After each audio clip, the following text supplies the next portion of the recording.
Welcome back to my channel Shilpa 723 channel তোমাদের সবাইকে welcome. চলে এসেছি আজ আরেকটা নতুন ব্লগ ভিডিও নিয়ে, তো ব্লগটা কন্টিনিউ করতে থাকো।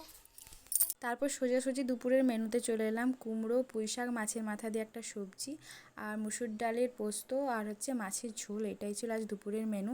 খাবার দাবার খেয়ে যে একটু শান্তিতে ঘুমাবো তার কোনো উপায় নেই, লাইনটা কেটে বসে থাকলো। এত বদবিচ্ছিরি গরমে যদি কারেন্ট যায় কার ঘুম আসে বলো। তারপরে একটু বাইরে বসেছিলাম, বাইরে বসার পর আমি ঘুমিয়ে গেছিলাম, কারেন্ট চলে এসেছিলো। তারপরে সন্ধ্যা দিয়ে আমি রুটি করতে চলে এসেছি, কারণ মায়ের আজকে শরীরটা একটুও ভালো ছিল না। তাই ভাবলাম যে মায়ের সাথে একটু হেল্প করে দিই। মা তো সেরকম কোনো কাজই আমাকে করতে দেয় না, কিন্তু রুটিটা মা দাঁড়িয়ে পারে না পায়ে ব্যথার জন্য, তাই আমি একটু আধটু হেল্প করে দিই। তার জন্য এখানে রুটি করতে করতে হয়ে গেল আমারও শরীর খারাপ, আর বাইরে প্রচণ্ড বৃষ্টিও হচ্ছিলো, তাই আর কন্টিনিউ করিনি ভিডিও। এভরিওয়ান, কালকে ভিডিওটা কন্টিনিউ করা হলো না, কারণ লাইটের একটু প্রবলেম ছিল। তোমরা তো সবাই জানো রাতের বেলায় ভিডিও অত ভালো আসেও না, তার জন্য আমি এখন সকালে চলে এসেছি তোমাদের। এখন বাজে 9টা, আর আমি এখন স্নান করব।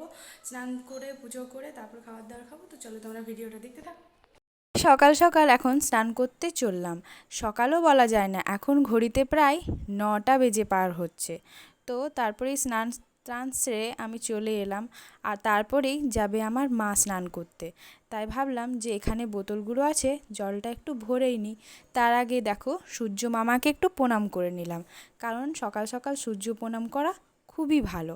তারপরে আমি জলগুলো ভরে নিলাম, কারণ জলটা ভরে রাখতে হবে, কারণ আমিই তো জলটা খাবো বোতলে বোতলে। তার জন্য জলগুলো ফট করে ভরে নিলাম।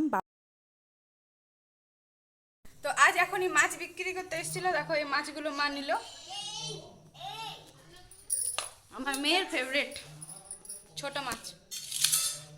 এই বর্ষাকালে এই মাছগুলো আমাদের এই সাইডে না খুব বিক্রি করতে আসে, আর এই মাছগুলো আমারও ভাজা খেতে খুবই ভালো লাগে, কিন্তু এখন মাছ ভাজা আমি খেতে পাচ্ছি না, কিন্তু আমার মেয়ে খুব ভালো রকমভাবেই খায়।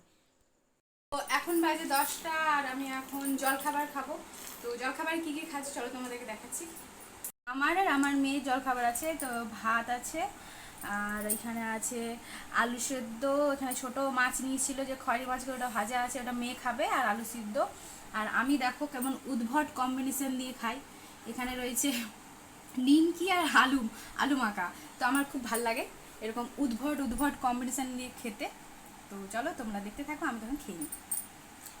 বাজে 12টা, আর মেয়েকেও স্নান করানো হয়ে গেছে।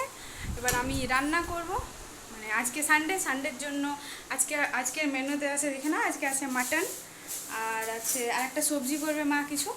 তো ব্যাস, আর কিচ্ছু না, কারণ শরীর কারোরই ভালো নেই, আর খেতেও সেরকমভাবে কেউ পারবে না। তো চলো দেখতে থাকো। এই হচ্ছে মাটন। আজকে মাটন একটু কম পেয়েছে, কারণ বাবা দেরি করে গেছিলো, তার জন্য মাটন ছিল না, শেষ হয়ে গেছিলো। তো যতটুকু পেয়েছে ততটুকুই নিয়ে এসছে, কারণ আমি মাছ খেতে পাচ্ছি না, তার জন্য মাটন নিয়ে এসছে। তো চলো মাটন রান্নাটা তোমাদের সাথে শেয়ার করি, দেখো আমি কীরকমভাবে রান্না করি। পুরো রান্নার ভিডিও যদি এখানে দিতে যাই তাহলে কিন্তু ভিডিওটা অনেকটাই বড় হয়ে যাবে, তাই ভাবলাম অন্য কোনো দিন রান্নার ভিডিও শেয়ার করব। আজকে একটু শর্টকাটেই বলে দিই, আমি না রান্নাটা পুরোটাই গরম জলে করি, যতবারই রান্নাতে জল দিই ততবারই গরম জল দিই। তারপর দেখো রান্না এখানে আমার কমপ্লিট হয়ে গেছে, আর আমি না মাটনটা কড়াতে করি, কড়াতে করলে খুব ভালো হয়। আর আমার বাবার না কড়াতে করা মাটনই পছন্দ, প্রেসার কুকারে করা মাটন পছন্দ করে না। আর এখানে দেখো আমি রসুন দিয়েছি আমার জন্য আর তোমাদের দাদা ভাইয়ের জন্য, কারণ আমি অন্য দিন না রসুনগুলো ভেজে দিই, আজকে না জলে সেদ্ধ করে দিয়েছি। খাবার দাবার খেয়ে একটু ঘুম দিয়েই দেখি তোমাদের দাদা ভাই ভুট্টা নিয়ে এসছে, তাই ভাবলাম আজকে সন্ধেটা ভুট্টা পোড়া দিয়েই সবাই স্টার্ট করি। তো সন্ধেবেলায় ভুট্টা পোড়াতে লেগে গেছে তোমাদের দাদা ভাই। আর এখানে দেখো ম্যাগি মশলাও নিয়ে এসছে, যে ওর সাথে টেস্টি করে খাবে।